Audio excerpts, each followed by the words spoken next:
জনাব সভাপতি, মঞ্চে আমার সহযোদ্ধাবৃন্দ আছেন, প্রবীণ রাজনীতি নেতা আমাদের গিয়াস ভাই, কুলাউড়ার বীর মুক্তিযোদ্ধা আছেন, মানিল ভাই, নৌকান সহ সবাইকে, এখানকার জাতীয় রাজনৈতিক দলসমূহের জাতীয় নেতৃবৃন্দ যারা সুনামে সিলেটে পরিচিত তারা আছেন, সবাইকে আমার দলের পক্ষ থেকে আমি অভিনন্দন জানাচ্ছি। জুলাই মাস অতিক্রম হয়েছে, আজকে প্রায় বোধহয় 7-8 মাস চলছে। যে বিষয়টা বলতে চাচ্ছি সেটা হচ্ছে যে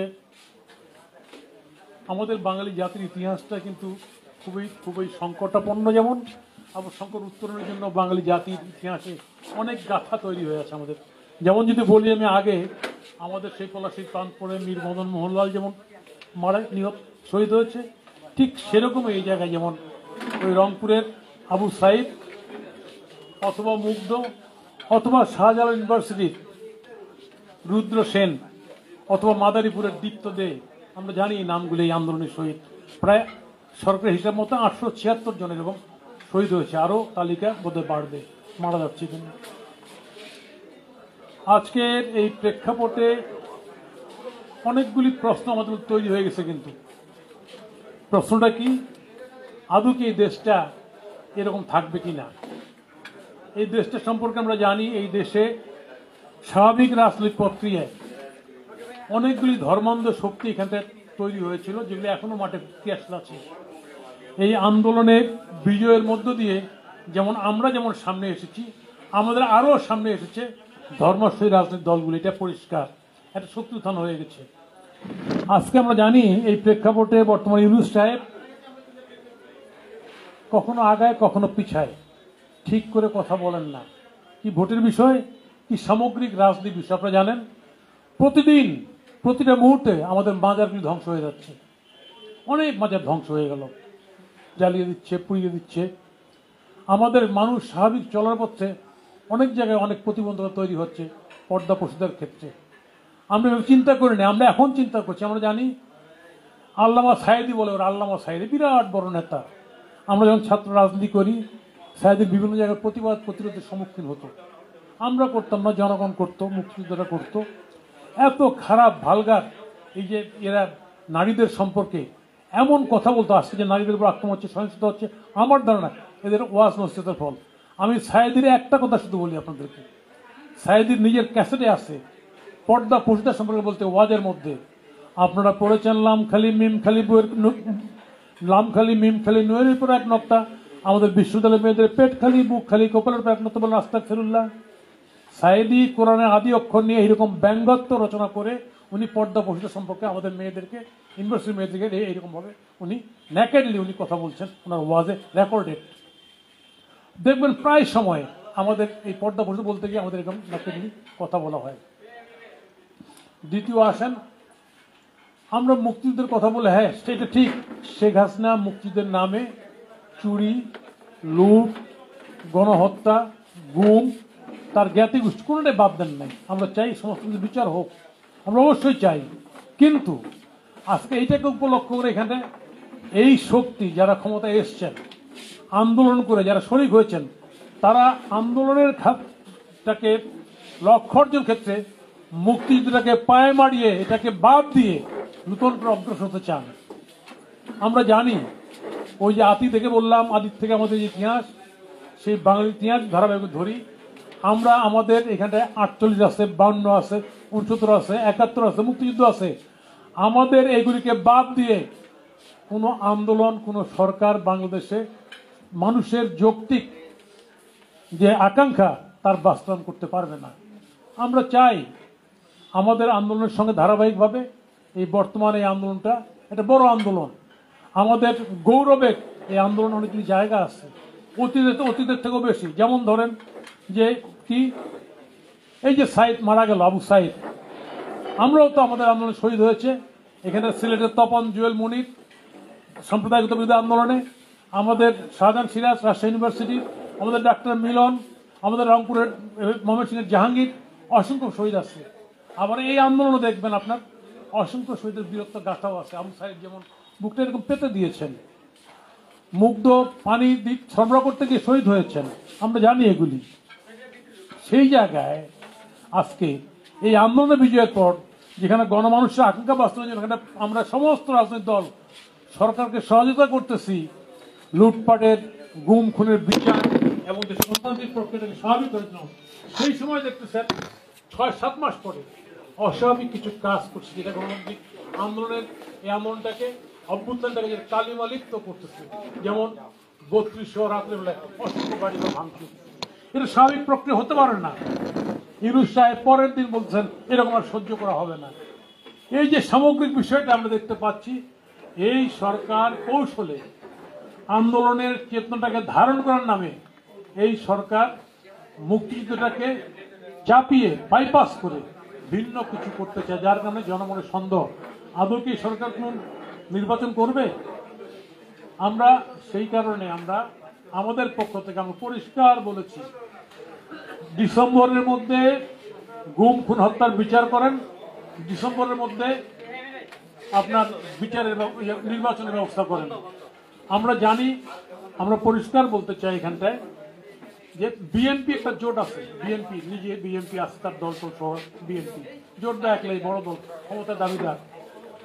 ধর্মীয়পন্থী দলগুলি জামাত সহ একটা দল আছে, এরা এমন কিছু কথা বলছে, আমি সংক্ষেপে না বললে হয়। এই জামাতের লোক, উনি সিলেটের লোক, উনি বলছেন কি যে আমরা আর সেনাবাহিনী একমাত্র কি নাকি ওনারা কি দেশপ্রেমিক। গোলাম আজম ৭১ সালের সেপ্টেম্বর মাসে এই কথা বলছিল যে আমরা আর পাকিস্তানের দেশপ্রেমিক লোক। আপনারা জানেন গোলাম আজম ১৯৬৬ সালে ৬ দফা দেওয়ার পর একটা বই লিখেছে, ছোট পুস্তিকা, বিলি করেছে সারা দেশে। যুক্তির কোষ্ঠী পাথরে ৬ দফা, ১ দফা ২ দফা করে ৬ দফাকে ব্যাখ্যা করে বলছে এই ৬ দফা আমাদের স্বাধীন আলাদা হয়ে যাওয়া, অতএব এটার বিরুদ্ধে দাঁড়াইতে হবে। সেই দলটা এখনো মুক্তিযুদ্ধকে স্বীকার করে না। এই কয়েকদিন আগে তাদের প্রকাশনায় দেখবেন অনেক চাপের মধ্যে পক্ষে প্রত্যাহার করলো। সেই দলটার নেতৃত্বে বাংলাদেশ সেখানে সাম্প্রদায়িক শক্তি, ধর্মীয় শক্তি, ধর্মান্ধ শক্তি আজকে বাংলাদেশের সমস্ত অকামগুলি করছে। আমি সেই কারণে আমরা মনে করি প্রগতিশীল বামপন্থী যারা আছে, আমরা কথা বললে আমাদেরকে ভিন্ন দেশে ট্যাগ লাগিয়ে দেওয়া হয়, আমাদের সংবিধান নাকি ভারতের, আমাদের আন্দোলন নাকি ভারতে, এইরকম কথা বলে দেশটার মধ্যে একটা বিভক্তি রাজনীতি তৈরি করতে চাচ্ছে এরা। আজকে সেই কারণে আমরা মনে করছি বাম সহ গণতান্ত্রিক সংগঠন, আমরা কথা বলেছি মান্না ভাইয়ের সঙ্গে, আমরা কথা বলেছি সাকিব ভাইয়ের সঙ্গে, আমরা কমিউনিস্ট পার্টি বাসা সবাই কথা বলেছি। আমরা পরিষ্কার বক্তব্য হচ্ছে আমাদের সামনের যে নির্বাচন হবে সেই নির্বাচনে আমরা আসলটা অ্যালায়েন্স করি। একটা জোট থাক বিএনপি ক্ষমতা যাক, একটা ধর্মান্ধ দলগুলি, আর একটা জোট থাক যেখানটা সত্যিকার অর্থে মুক্তিযুদ্ধের চেতনা শুধু নামে না, শুধু কামে না, সত্যিকার অর্থে যাতে সমস্ত মানুষ আমাদের একটা সাথী বলেছে, ওই যে ঘোষণা ছিল ৭১ সালের, ওই যে মুজিবনগরে ডিক্লারেশন অফ ইন্ডিপেন্ডেন্স, যে সম্প্রীতি, যে ভ্রাতৃত্ব, তার ভিত্তিতে বাংলাদেশে আমরা একটি অসাম্প্রদায়িক গণতান্ত্রিক শোষণমুক্ত রাজনীতি চাই। আজকে সেই কারণে আমরা এই ঐক্যের মাধ্যমে বাংলাদেশে ৩০০ আসনেই ভোট করতে চাই এবং এটা প্রমাণ করতে চাই এই মাটি আমার মা, জয় বাংলার ছিল, জয় বাংলা থাকবে।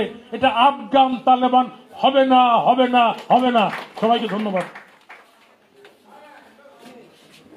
এবারে সমাপ্তি বক্তব্য রাখার জন্য আমি বিনীতভাবে অনুরোধ জানাচ্ছি আজকের সভার সম্মানিত সভাপতি জননেতা জনাব অ্যাডভোকেট জাকির আহমদ মহোদয়কে।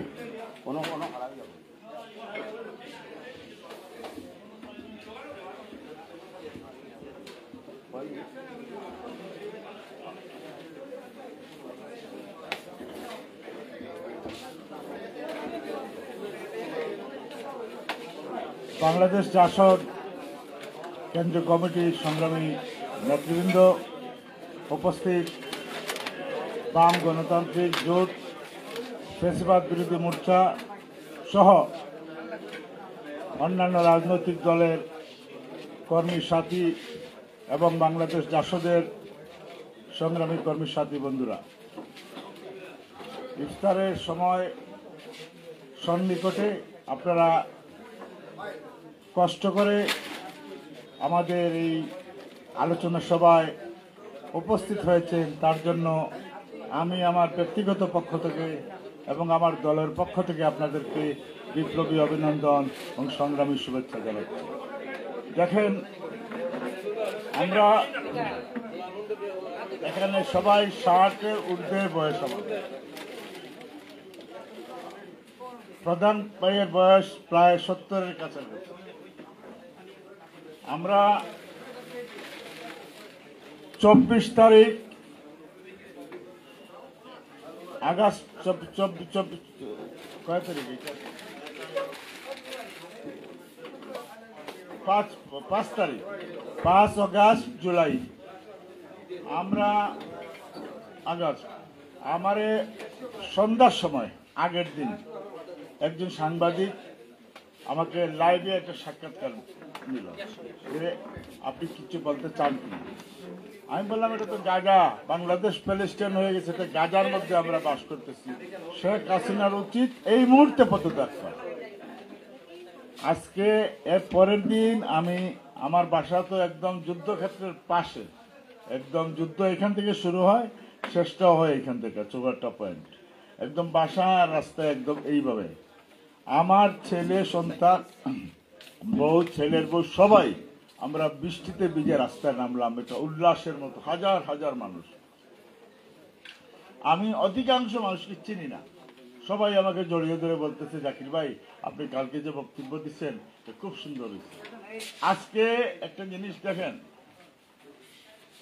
আমরা একটা বিরাট একটা আশা নিয়ে শেখ হাসিনার মতো একজন লৌহ মানব, এটা কল্পনা করতে পারে নাই যে শেখ হাসিনা এক কাপড়ে এইভাবে এই দেশ ছেড়ে পলায়ন করবে, সেটাকে কল্পনা করতে পারবে না। ঈশ্বর বলে যদি কোনো জিনিস থেকে থাকে, উনিও হয়তো কল্পনা করতে পারেন নাই যে শেখ হাসিনার এই পরিণতি হবে। আমরা একটা ফ্যাসিস্ট, একটা নির্মম, একটা খুনি, একটা লুটেরা, একটা দুর্নীতিবাদ সরকারকে আমরা হটিয়েছি। কারণটা ছিল আমরা একটি গণতান্ত্রিক, একটি শোষণমুক্ত, সবার কথা বলার অধিকার, সবার মত প্রকাশের অধিকার, এবং বিশেষ করে 71 সালে আমরা যে মুক্তিযুদ্ধ সংগঠিত হয়েছিল, সেই মুক্তিযুদ্ধের চেতনাকে শেখ হাসিনা বারংবার বিক্রি করেছে। শেখ হাসিনা মুক্তিযুদ্ধের চেতনাকে বিক্রি করে ব্যবসা বাণিজ্য করেছে, মুক্তিযুদ্ধের চেতনাকে বিকৃত করে মানুষের কাছে উপস্থাপন করেছে। এবং শেখ হাসিনা বারবার বলতেন যে আমার বাবা দেশ স্বাধীন করেছে, আর বাকি সবাই গোড়ার ঘাস কেটেছে, বাকি সবাই গোড়ার ঘাস কেটেছে।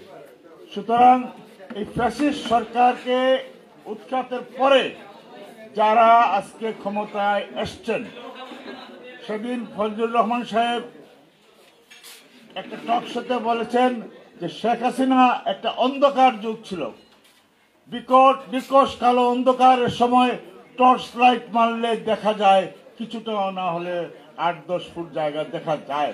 কিন্তু এখন ইউনূস সরকার ঘন কুয়াশার মধ্যে আছে, টর্চ লাইটে কাজ আসে না। আপনারা দেখেন রাত্রেবেলা ঘন কুয়াশা যখন পড়ে, টর্চ লাইট মারলে এখান দেখা যায় না, ইউনূস সাহেবকে বোঝা যাচ্ছে না। সুতরাং আমরা স্পষ্ট ভাষায় বলতে চাই, এই সংস্কারের নামে কাল ক্ষেপণ করে এই সেই আজকে দেখেন মুক্তিযুদ্ধের জাদুঘরকে ধ্বংস করা হয়েছে। আমরা বঙ্গবন্ধুকে, আমরা রাজনৈতিক বিতর্ক আছে, আজকে 17 মার্চ,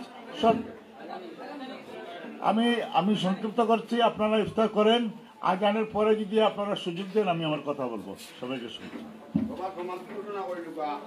ঠিক আছে, আমরা সবার সমাপ্তি ঘোষণা করছি।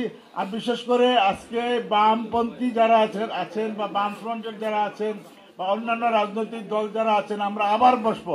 আমরা ঢাকার নেতাদেরকে আমরা দেখিয়ে দিতে চাই যে সিলেটে আমরা ঐক্যবদ্ধ থাকবো, ঐক্যবদ্ধ আছি, ঐক্যবদ্ধ ছিলাম। আপনারা সবাই একসাথে আমরা মিছিল করব, একসাথে আমরা আমাদের নতুন রাজনীতির পতাকা উত্তোলন করব। সবাইকে সংগ্রামের শুভেচ্ছা।